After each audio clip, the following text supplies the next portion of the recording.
welcome to Go, and on today's episode we're going to talk about the McLaren GT. Now some of you might know the GT debuted yesterday on the 15th, and I decided that I was going to hold off and make a video about it today instead of making two videos back to back. The McLaren GT has 612 horsepower with a top speed of 203 miles per hour, which makes it the top in this class, and it's competing against Ferrari Portofino and Aston Martin. Now McLaren says that this car has the new V8. I don't know if they mean new as in brand new for this car or new as in the one that was used in the 720S. Now let's talk about the design. I like the design, as I alluded to in the sneak peek video. It has that modern classic Ferrari design, and I was kind of wrong about them taking the M's out of the lights. The lights are still shaped like normal lights, but you can still see the M in the curvature right near the bumper, so it's still there. It's just not completely ingrained into the design of the headlights, and that's all fine. The ride height on this car is a lot higher than I thought. I don't know the exact dimension, I really didn't look for it, but it's higher, and it also has a lift to give you more clearance in case you need it. And then there's the clamshell-esque trunk in the back, which allows you to carry a lot more stuff than your typical GT, and I haven't been able to get any pictures of it. I've seen it in Mr. JWW's video. You can see a little bit of that depth that he's talking about, but I think seeing it in person is a lot better than video or pictures could ever show. Something I wasn't expecting at all. This car has a frunk. This supercar has a frunk, which leads me to the perfect segue into what I want to say next.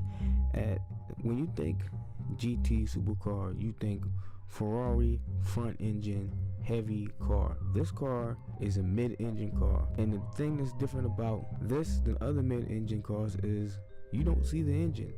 At least I don't think you can see it unless you can pull back the scallop and catch it up under there. It's like there's no way for you to see the engine. You're used to seeing the engine in the glass part of the car, but it's not there anymore, which has to be a bummer for the people who love looking at the engine, and it has to be even worse for the people who have to service the engine unless the clamshell comes right up and it's right there for you. And let's talk about the interior for a second. The brand new interior is perfect. It's kind of simplistic. I don't know if that by design or spec. I hear you can even get cashmere in it. Now I don't know if cashmere is a big deal like it used to be when I was a kid. I'm not really into that kind of stuff. I know most people like Alcantara in their car, but this isn't like most cars, which leads me to the point of this video. Did McLaren miss its golden opportunity with this car? And it feels like I'm making one of these videos about McLaren all the time, because it seems like every 6 months McLaren is coming out with a brand new car. 720S, 720S Spider, 600 LT, 600 LT Spider, Senna, and now the GT. And I'm pretty sure it's been more than that since I've started this channel. Speedtail, can't forget about the Speedtail. See, it's kind of hard to keep up with what McLaren is doing, and they're confusing their base with this car. I've already seen comments about the car not being aggressive enough. Well, it's not supposed to be aggressive. It's a GT car. It's supposed to be stylish and beautiful, simple yet elegant. It's those type of things you look for in a GT car. If you want aggression, buy a Senna. Those things are extremely aggressive. Styling wise, it's pretty good. Would I buy over the Portofino? I don't know. Would I get it over to Aston Martin? Aston Martin reliability, McLaren reliability, Aston Martin depreciation.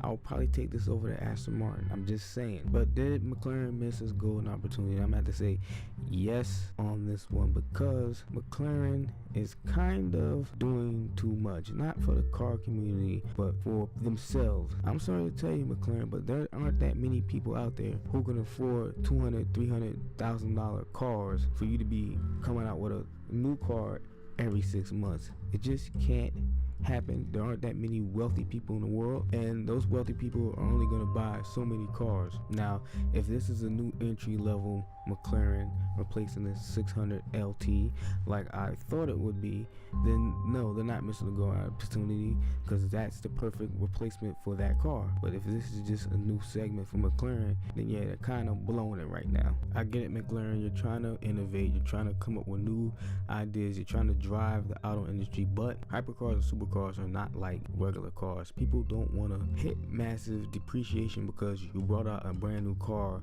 right after they bought out your last brand new car a year ago. It kind of defeats the whole purpose.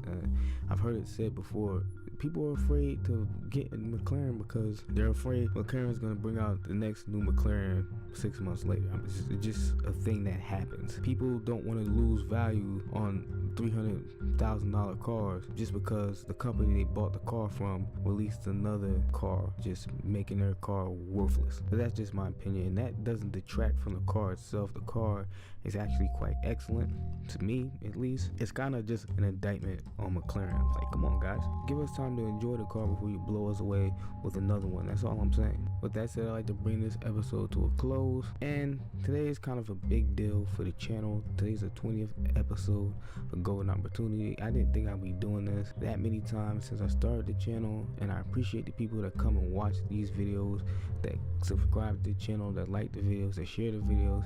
You guys are number one, really. I mean that with all my heart, and you're the best. And if you like the video, like the video. If you dislike the video, dislike the video. If you want to see what I got planned next, come see what I got planned next. I got a lot of stuff for this channel, and I really want you guys to be there with me. With that said, I'll catch you next time. Thank you.